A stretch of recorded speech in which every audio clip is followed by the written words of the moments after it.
За сайн байцгаана уу? Намайг Гонгорч байна цэцэг гэдэг. Би Чех улсад бас 20 гаруй жил амьдарлаа. Одоогийн байдлаар Investcore лизинг компанитай хамтраад одоо 2-3 дахь жилээ ажиллаж байна. Чехэд байгаа монголчуудаа зориулж өөрийн YouTube дээрээ дамжуулан санхүүгийн болон хувийн янз бүрийн зөвлөгөөнүүд өгөөд явж байгаа юм хүн байна.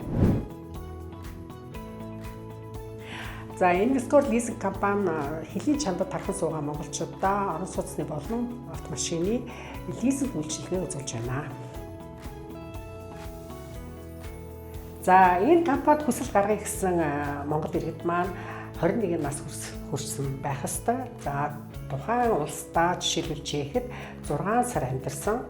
За тэгээд тогтмол орлоготой, тогтмол ажилтай байх шаардлагатай болтгоо.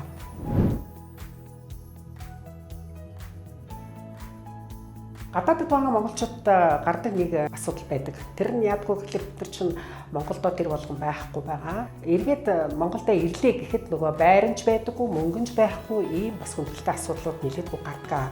Тийм учраас бид нар байрыг сонгох юм уу хацж байгаа маш найдвартай компанийг сонгох нь чухал асуудлын нэг болоод байгаа.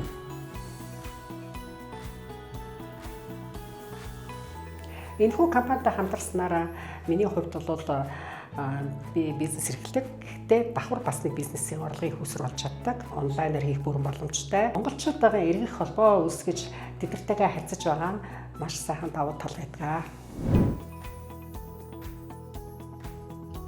За та гадаадад амьдардаг ч гэсэн бас нэг орлогын их үүсэртэй болъё гэж хүсэж байгаа бол Investcore лизинг компанитай бидэртэй холбогдоод дэлгэрэнгүй мэдээлэл авч болно.